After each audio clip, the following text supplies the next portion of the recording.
A gente vai falar sobre CPI aqui no Novo Dia, CPI da pandemia que está em recesso, mas com muito trabalho para analisar todos os documentos ali que foram entregues pelos depoentes. Vou conversar ao vivo com o senador Eduardo Girão, integrante da comissão, senador que está em um dos nossos estúdios aqui em São Paulo, vai bater um papo ao vivo com a gente agora. Senador, eu gostaria de saber em quais documentos o senhor e a sua equipe pretendem se debruçar durante esse recesso para se preparar, inclusive, para os novos depoimentos e questionamentos lá em agosto. Bem-vindo, um ótimo dia para o senhor. Gratidão, muito obrigado pelo convite, Evandro, a CNN. Nós vamos procurar fazer o que a CPI não fez durante esses 2 meses, né?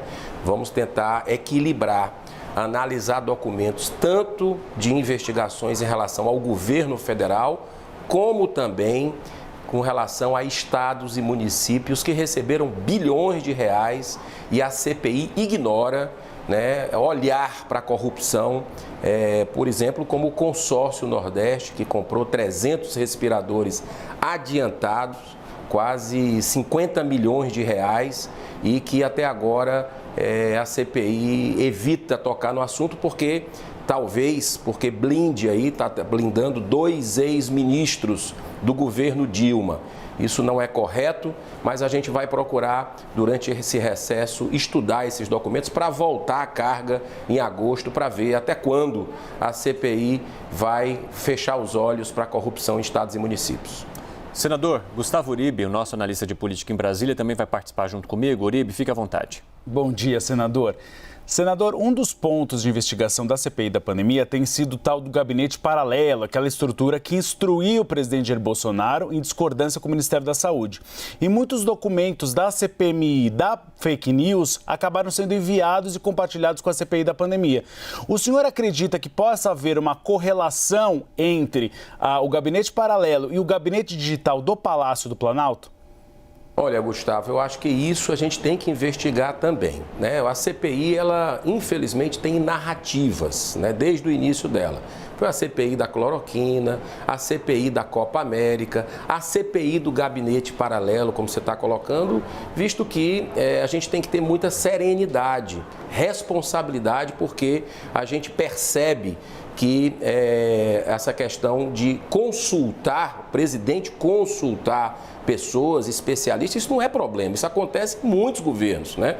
Mas é importante se cruzar dados, a gente precisa investigar, é o nosso papel, seja governo federal, seja estados e municípios. O que a gente não pode é colocar os pés pelas mãos, né? E é isso que a gente percebe nessa obsessão que existe, especialmente da cúpula da CPI, que toma decisões de madrugada, muda a pauta em cima da hora, ao bel prazer deles e, por exemplo, coloca, inclusive, colaboradores de vocês, né, jornalistas renomados que pensam diferente, mas a gente tem que respeitar quem pensa diferente, como o Alexandre Garcia investigando aí publicações que ele já demonstrou que não são dele, né? Não tem nada a ver com ele, mas é uma perseguição à liberdade de expressão. Isso é muito perigoso no momento que a gente vive de radicalização de um lado, radicalização do outro, enquanto a gente precisa de diálogo, de pacificação, de darmos as mãos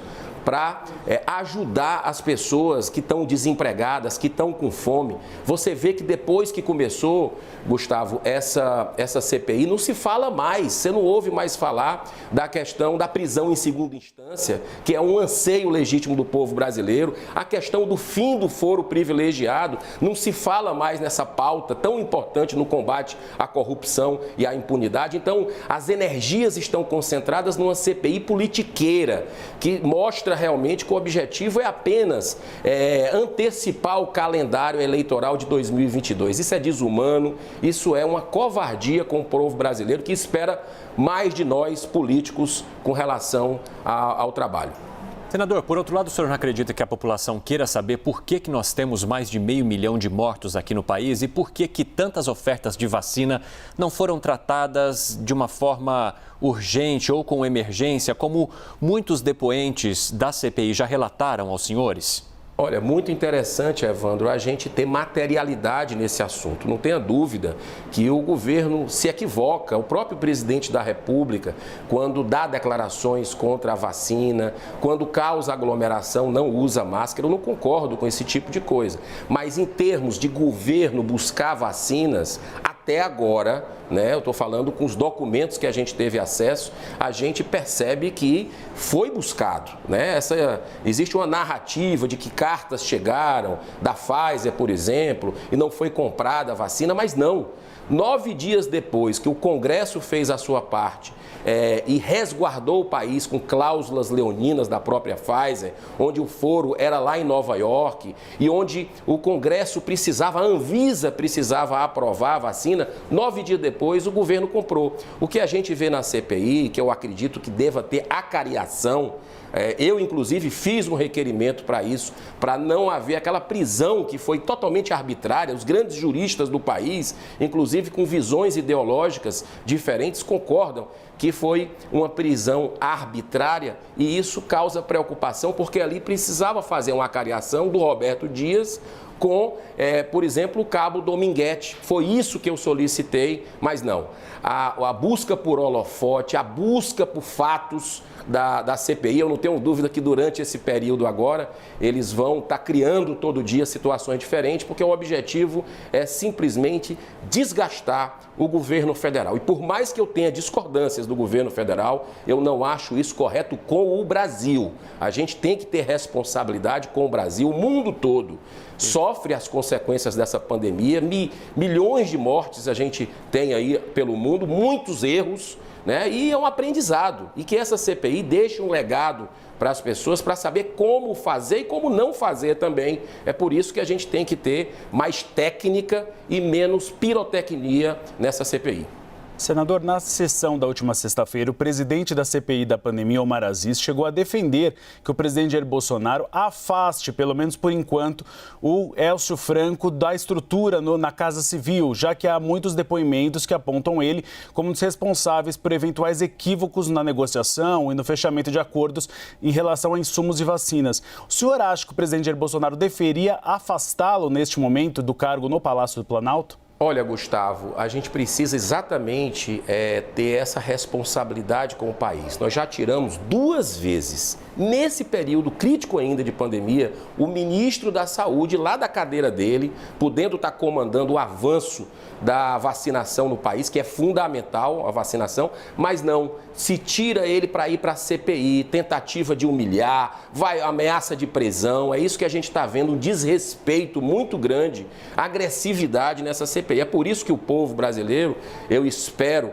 que os parlamentares que fazem parte da CPI andem nas ruas, olhe nos olhos das pessoas, vá nas feiras, no mercado, para tentar corrigir os rumos dessa CPI, que a população já cansou, já chegou a saturar por tamanha arbitrariedade. Agora, eu acredito que o presidente da República tem que se centrar, né? Eu acredito que essa questão aí do Élcio Franco precisa ser investigada, mas a partir do momento que existe uma vingança pessoal, e eu acredito nisso, a coisa já virou pessoal, tanto do relator Renan Calheiros, como do presidente Omar Aziz, quanto o presidente da República, isso aí não é saudável.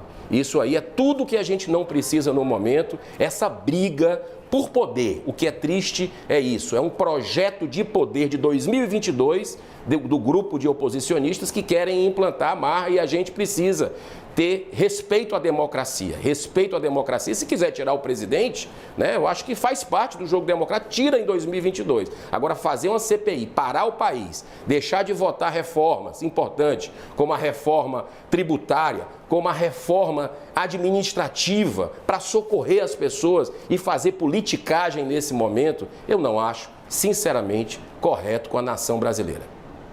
Senador, o senhor citou agora há pouco Luiz Dominguete. Tem uma troca de mensagens entre Cristiano Carvalho, representante da Davat no Brasil, e Luiz Dominguete, que presta serviços informalmente para a empresa, que revela que para vender vacinas, os dois procuravam desde o Ministério da Saúde até governadores e prefeitos. A analista de política da CNN, Basília Rodrigues, teve acesso a diálogos entre os dois, que já, inclusive, esses diálogos estão com a CPI da pandemia, e as conversas que estão no site da CNN citam nomes de políticos e parceiros que os ajudaram ou os ajudariam a chegar a encarregados pela compra de vacinas no governo federal e também nesses locais. Um dos trechos a que a nossa analista Basília Rodrigues teve acesso mostra Cristiano Carvalho citando Roberto Dias, ex-diretor de logística do Ministério da Saúde. Vamos ver e a gente segue com a entrevista logo depois. Dominguete, bom dia, tudo bem? Eu falei com o Dias lá do Ministério que eu preciso lá da carta de órgão governamental, né? Que o Rafa já enviou para ele, né? Para dar prosseguimento, né? Sem ter absolutamente nada da intenção de compra do governo, eu não consigo dar prosseguimento, né? Então é isso que está faltando. O Rafa já fez o documento, acredito que já mandou para ele. Mas eu fico à disposição, o que está faltando é só isso.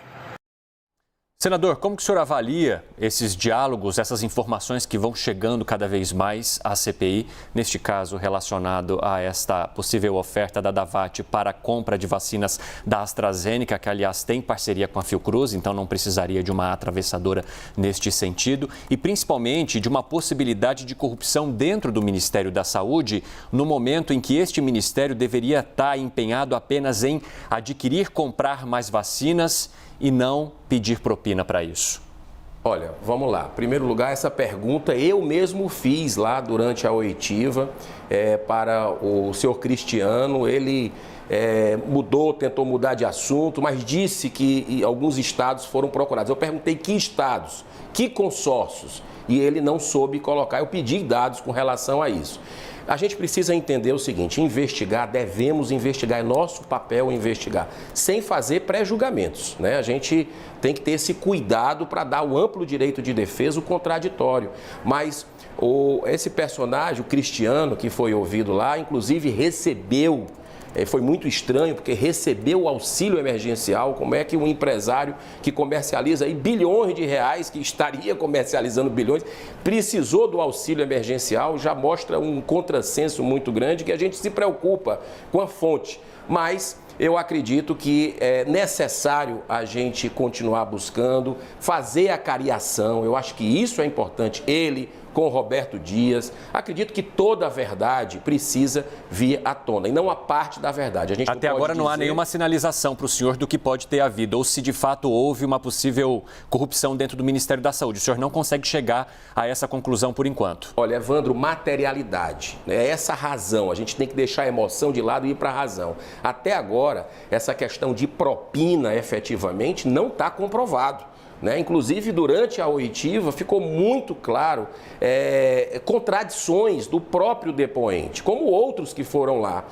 Então, eu acho que a gente precisa continuar, mas que essa CPI equilibre, que ela dê uma resposta para a sociedade, que é o que a gente ouve nas ruas aqui de São Paulo, em Brasília, no Ceará, no Rio Grande do Sul, que é também investigar estados e municípios. Olha, a CPI foi criada para investigar tanto o governo federal como os bilhões de reais de verbas federais enviados para estados e municípios. Está ficando feio, muito feio para essa CPI simplesmente ignorar um requerimento feito por mim, eu fui o autor do requerimento, e assinado pela maioria do Senado, 45 senadores. Então, isso vai fazendo derreter a credibilidade dessa CPI para a população. Nós temos 15 dias de recesso, agora menos 12 dias de recesso. Eu espero que os senadores da cúpula dessa CPI tenham um pouco de simancol, como a gente diz, para buscarem realmente refletir sobre os caminhos que essa CPI está indo, tentar corrigir os rumos. É momento de reflexão,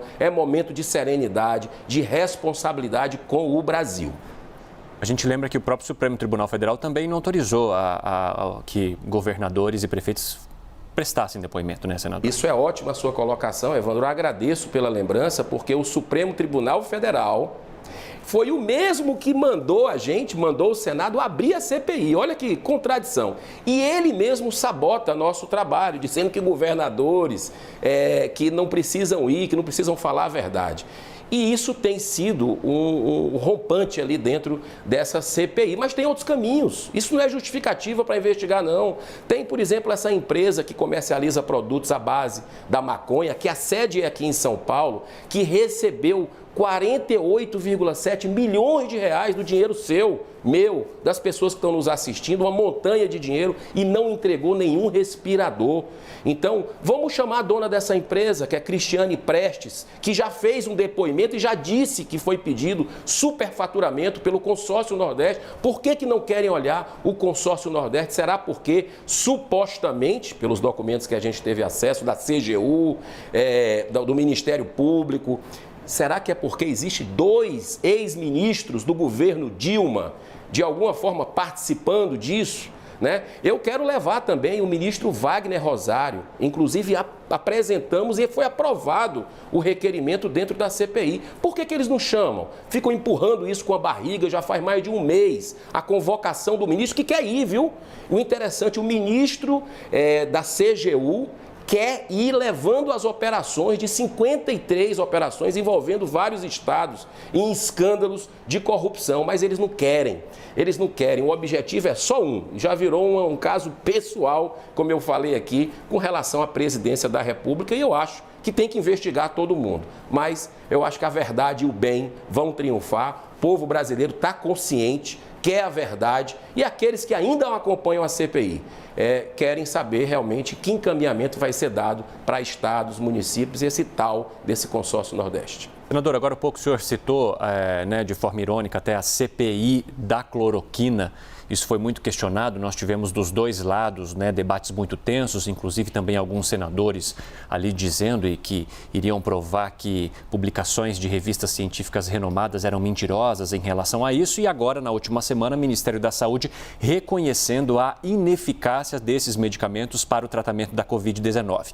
Diante desse posicionamento do Ministério da Saúde, tanto tempo depois de outros países, de tantos cientistas já reconhecerem isso, é um debate que promete silenciar ali no plenário da CPI? Absolutamente, Evandro. Inclusive, a nota do Ministério da Saúde é muito clara. Ela não recomenda em tratamento hospitalar, na fase mais aguda, né? Ou seja, o tratamento precoce ou imediato, todo mundo sabe, médicos, são mais de 14 mil médicos que adotam esse tratamento e, no meu modo de entender, tive acesso a pesquisas, estudos randomizados, duplos cegos, resultados clínicos, salvou muita vida no Brasil. Então, o tratamento precoce é ali no primeiro sintoma e não em fase hospitalar. A gente não deve falar o nome de 1, 2, 3 medicamentos. Mas o Ministério da Saúde reconheceu em todos os casos, senador, não foi só em fase hospitalar. Absolutamente, em fase hospitalar. Você pode pegar a nota que você vai ver que o estudo é isso. Inclusive, o CONITEC continua estudando em relação a outras fases. É importante que a gente não tome nesse momento, eu não sou médico, você não é médico, a gente precisa deixar que os médicos, cientistas que estão divididos, a gente ouviu na CPI, aliás, ouviu quem quis, porque o relator e o presidente, de forma arbitrária, de forma desrespeitosa, a cúpula da CPI saiu e foi embora. Não deixou, não quis nem ouvir cientistas que pensam diferente deles. Então, eu acho que são 17 medicamentos que existem aí no tratamento precoce e eu acredito que a recomendação médica, eu sou totalmente contra a automedicação, tá? Eu acho que nós estamos numa guerra, é importantíssimo vacina, é importantíssimo o uso de máscara, distanciamento físico, álcool em gel nas mãos, mas por que não também, com recomendação médica, o tratamento precoce? Um não anula o outro. Uma guerra você tem que usar todos os instrumentos e é isso que a politização, sabe, Evandro e Gustavo, você que está nos assistindo, o Brasil está vivendo um momento de politização de tudo. A bandeira nacional está politizada, tratamento médico politizado, campeonato de futebol politizado. Onde é que nós vamos parar, com relação a isso? É momento de serenidade, de diálogo, de fraternidade. É isso que o povo brasileiro espera do partidos políticos tão contestados hoje, e o Congresso Nacional, nas últimas pesquisas, inclusive do Datafolha, mostrou caindo no conceito do povo brasileiro por situações como essa, como o fundão da vergonha, né, para financiar campanhas eleitorais, 6 bilhões de reais pegado o dinheiro do contribuinte para isso, triplicando nesse momento de pandemia. A gente precisa ter responsabilidade com o país. E o brasileiro está gostando de política, está acompanhando política, isso me dá muita esperança e otimismo, porque em 2 anos de mandato eu já aprendi uma coisa. Se tem uma coisa que político respeita, é um povo organizado que sabe se manifestar de forma respeitosa, pacífica, mas cobrar do seu político um posicionamento sobre esses assuntos. Senador Eduardo Girão, que faz parte da CPI da pandemia, muito obrigado por sua participação ao vivo hoje aqui conosco e boa sorte na retomada dos trabalhos. Parabéns pelo trabalho, Evandro, Gustavo, todos vocês que fazem a CNN, por um trabalho independente, buscando a verdade. Muita paz. Até a próxima.